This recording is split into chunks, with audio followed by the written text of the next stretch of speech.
Version of my journal. I'm Steffanie Rivers. Welcome aboard, Kings and Queens. Welcome to the conversation. If you are new to the conversation, I want to welcome you for the first time. Be sure to like, share, and subscribe. As we get into this conversation, I'm sure it'll be something that you would like to share.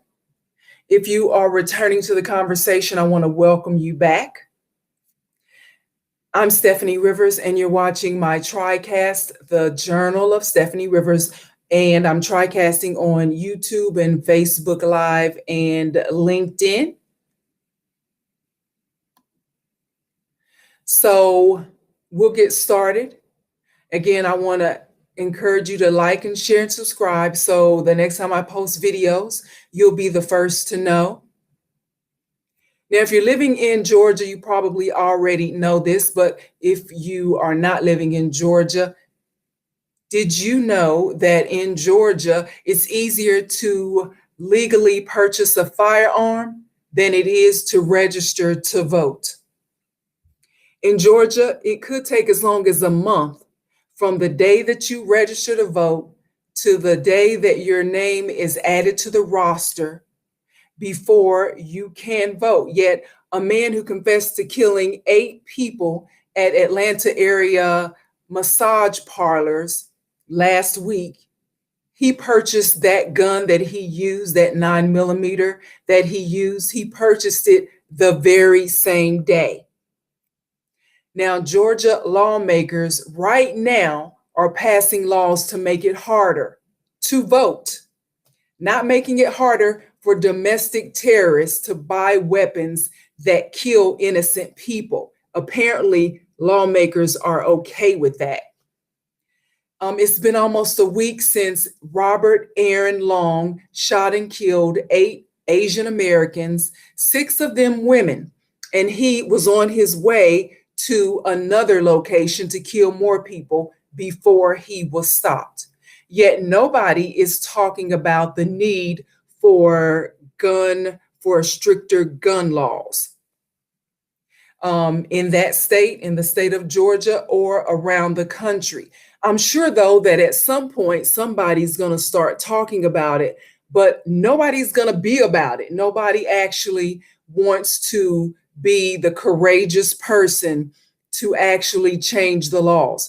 They didn't change the laws after the church shooting, the Black church shooting in Charleston, South Carolina. They didn't change the laws after the gay nightclub shooting in Orlando. They didn't change the laws after the school shootings across the country. They didn't change the laws after the mass shooting in Las Vegas, when that was mostly white people who were killed and mostly white people who were injured. So, if they didn't change the laws after white people attacked white people, the rest of us, we might as well hang it up because they're not going to change the law.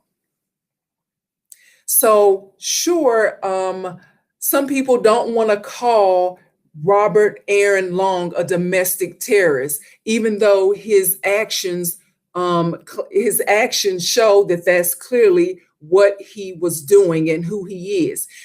Even the police spokesman in Cherokee County, Georgia, that was Captain Jay Baker in Cherokee County, where Long was on his way to kill more people and he was stopped before he could do that. Captain Baker characterized Aaron Long's actions just by saying, oh, he was just having a bad day. What is that? It's in a system where white people who create a system for other white people to get ahead, but they still don't get ahead, but they want to blame the victim when it doesn't work out for them in the first place. What's that about? So that's what we're talking about today. It's not Asian people's fault that this guy had a sex addiction. And it wasn't the Black people at Emmanuel AME Church's fault in Charleston at Wednesday night Bible study. It's not their fault that Dylan Roof was displeased with his life and was a failure. It's not the fault of the 58 people that Stephen Paddock killed and the almost 1,000 people that he injured when they were just trying to have a good time in Las Vegas at that music festival. And he decided to go to a hotel and shoot at them through the window and kill and maim people. They didn't even know him. Yet, for some reason, white terrorists always want to take out their frustration on other people who have nothing to do with their failures in life. The mostly white Trump supporters who stormed the Capitol because they were mad because Trump lost the election, they rioted, they caused the death of 2 Capitol Police cops, they threatened the lives of lawmakers, they blamed others instead of blaming Trump for Trump's loss. When white people attack, it's always somebody else's fault, never their own fault. So we know that all white people aren't racist. I'm certainly not saying that. In fact, most of us have relationships with white people, so we can confirm that they're not all racist. But one, it's not enough that you're not a racist when you don't want to call out the bullshit of the ones who are racist, because some of y'all are benefiting from the racist system. I know it's hard to speak out against a system when you are benefiting from that system, but at some point, the system of creating wealth off the backs of others, the system of not paying reparations that are long overdue, the system of not fairly compensating people, or the system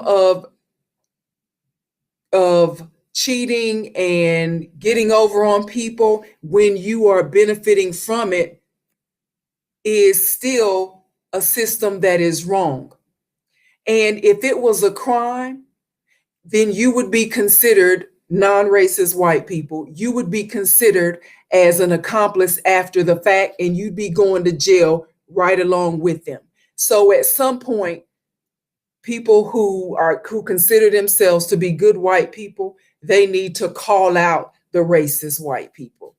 In fact, if you look at it, there's always somebody who is racist enough for other good white people. So at some point, if it's a friend or if it's a family member or it's a coworker and you know that they're racist, it's on you to call those people out. Talking to your Black friends about how you're not racist. Talking about how, oh, I'm just so glad that Donald Trump is not in office anymore, like it was just all good before he was president.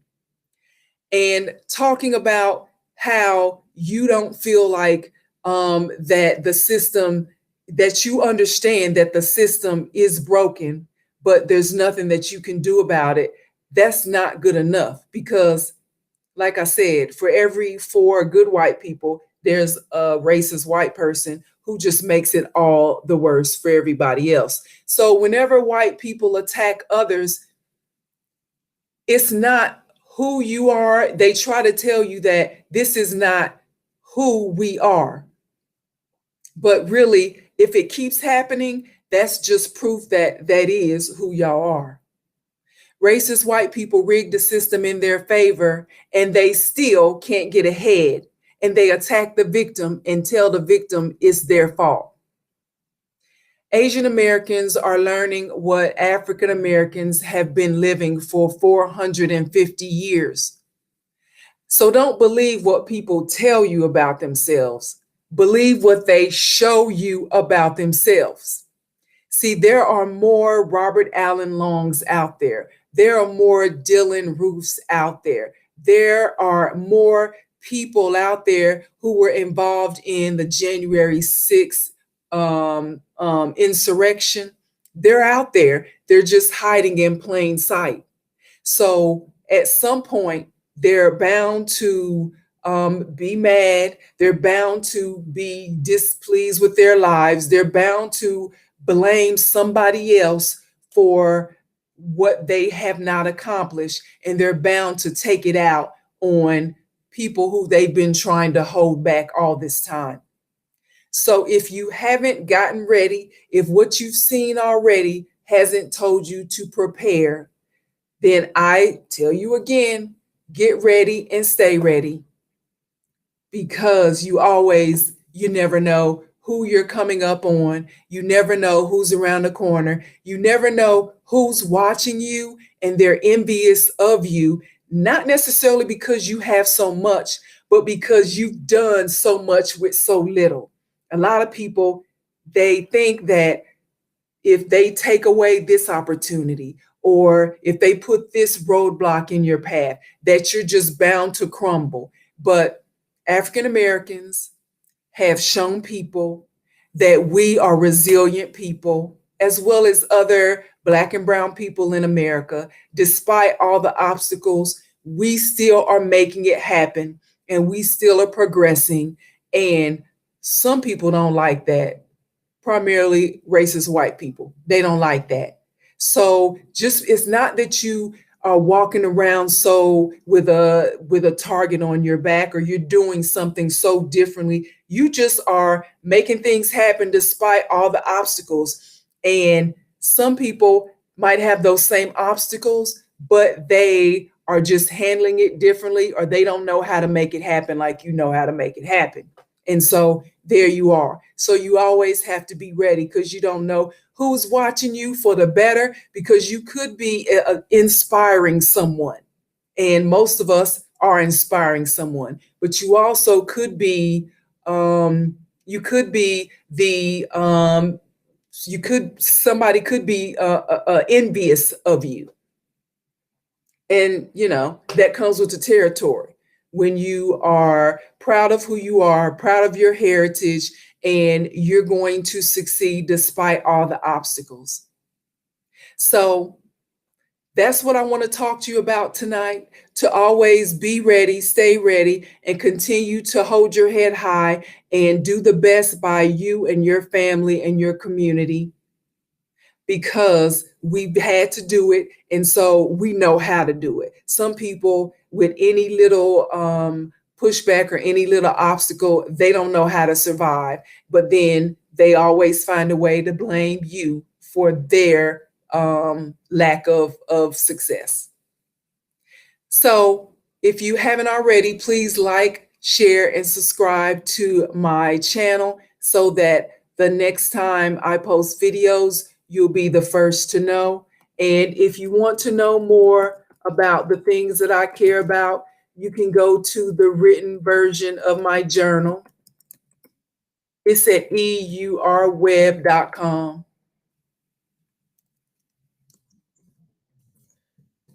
Just typing that in the chat.